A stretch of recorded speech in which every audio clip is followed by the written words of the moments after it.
We continue to bring focus on what India plans to do vis-a-vis Pakistan.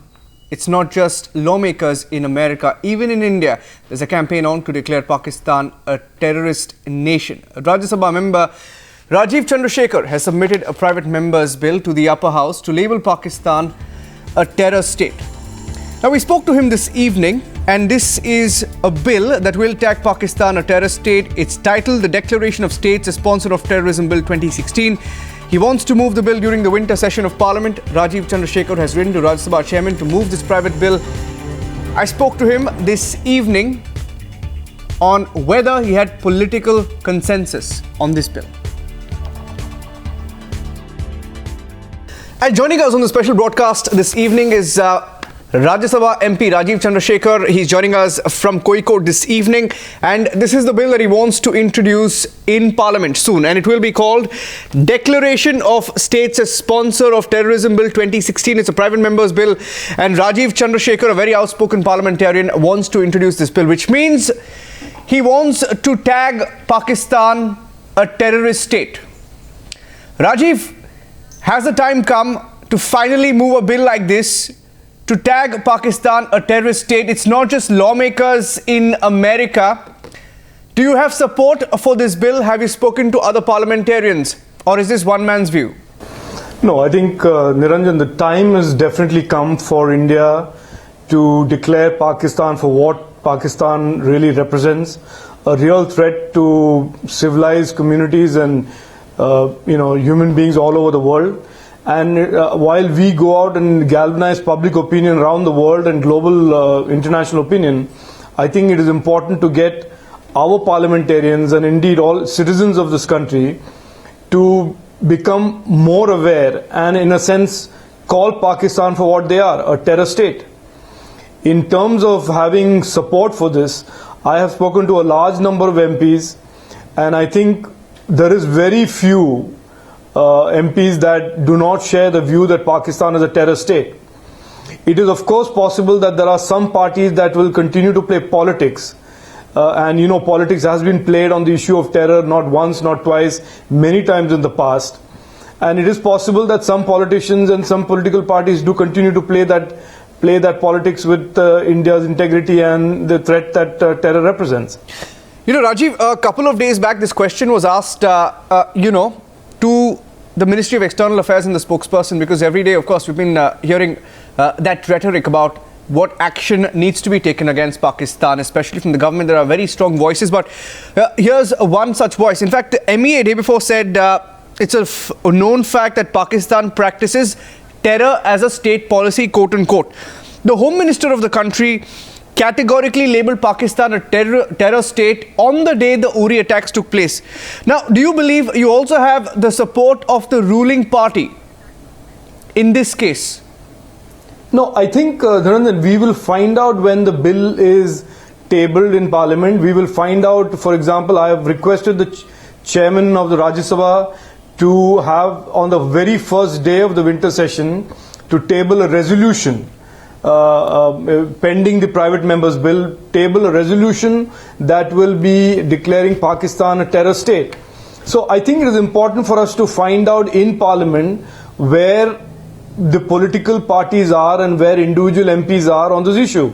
So while our ultimate goal is to obviously nail Pakistan and nail Pakistan's status as a terror state, it is also important that through this process we find out in public view and for all of the citizens of this country where the political parties are and where individual politicians are on this issue of declaring Pakistan a terror state. Yeah, so in a sense, you want to test the waters, you want to test the political waters, on this bill to tag Pakistan a terror state. Now, let me ask you one more question. Of course, you've spoken of exploring the economic, you've spoken of exploring military options, apart from, diplomatic options to isolate Pakistan. Now, as far as US aid is concerned, we know what America has been saying vis-a-vis Pakistan. The tone has changed dramatically over the last, especially 1 year. Now, the civilian aid is down to 2.5 billion. over the last 5 years. This year, they've also cut down additional aid because, of course, Pakistan hasn't fallen in line. Do you believe sanctions against Pakistan is a real possibility in the near future, and this could be the first step? The tag that we give them as a terrorist state. Following that, we can have sanctions. Do you think that's a possibility? Absolutely. I think, Niranjan, we all realize that Pakistan has no economy to talk about. The only thing that they do with all the money that they earn is to fund the Pakistani army, which is why Pakistan has all of these very, very, very low social and development indexes. So we know the Pakistan economy is being kept afloat by the twin pillars of Chinese aid and to some extent Saudi Arabian aid and the Middle Eastern countries. And as we go out and make sure that the world understands what Pakistan is doing with all that money that they get in the name of their poor people, I think that aid will also begin to dry up. It is in our interest to start making sure that the world knows that the Pakistan is a terror state, and we calling them a terror state, we resolving that they are a terror state, will help the world come to the conclusion that they are a terror state. And once Pakistan is characterized as a terror state, it becomes very difficult and almost unjustifiable for countries like China to continue these no frills attached kind of aid packages that they give to Pakistan, that is essentially subsidizing this whole export of terrorism from Pakistan. The tone of the government, Rajiv, the tone of the government, especially going by what we've heard and what we've seen in the last 2 days, from strategic restraint. It's come down to strategic restraint, diplomatic fire. And at a time like this, of course, the plan that you have or the bill that you've moved or you plan to introduce in Parliament is one way of taking the diplomatic offensive a step forward. So have you directly spoken to somebody in the government or in the opposition? Look, I just want to make one point, Niranjan. Strategic restraint as practiced by the UPA was essentially a way of saying we will not do anything. This government, and as from my interactions, informal and unofficial interactions with the government and people in the government, is very, very unstrategic restraint. I mean, if I can use that phrase. But they are being smart about how to engage with and corner Pakistan. It is not just about military. It's about diplomatic offensive. It's about economic offensive. And then, of course, there is always the use of military and, strategic options.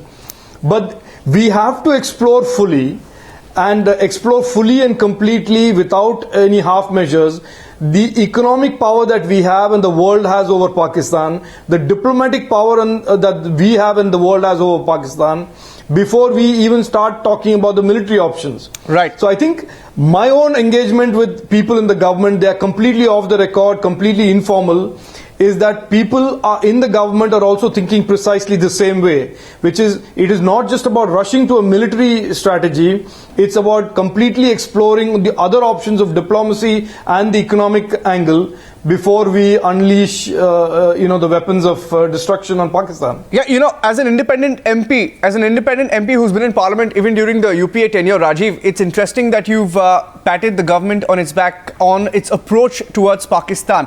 Now, I want to ask you a political question, and I know you're an independent MP.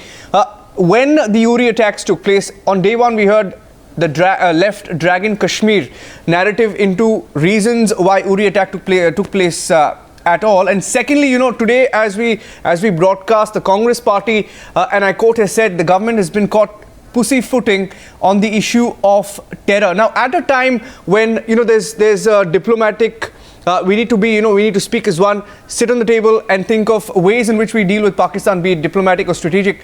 Are these different voices that are emerging in the political landscape the way to go forward? No, I think it's really shameful. I think at this stage, the country should be demonstrating to the outside world that we are completely resolved. We are all one voice, and that voice is about defeating Pakistan, naming Pakistan as a terror state. So to have this kind of sniping by politicians from the Congress and now from the BSP and making, absurd points about the Prime Minister couldn't prevent a terror attack in Uri, as if President Obama is able to prevent terror attacks in the US, as if Angela Merkel is able to prevent terror attacks in West Germany. Terrorism is not something that can ever be safeguarded 100% against, that these politicians should have the brains to understand. And to come out now to snipe in this manner at a time when the world is looking at India and India is trying to engage with the world in isolating the most dangerous source of terrorism for the entire world, including India, is completely shameful. I have absolutely no qualms about saying this kind of political quibbling at this stage is absolutely unacceptable and shameful. Yeah, one last question. So you're confident that this bill will go through? You're confident this will go through, this bill to label Pakistan a terror state finally? No, I am never confident about anything that I do in Parliament. I go at it with a lot of conviction.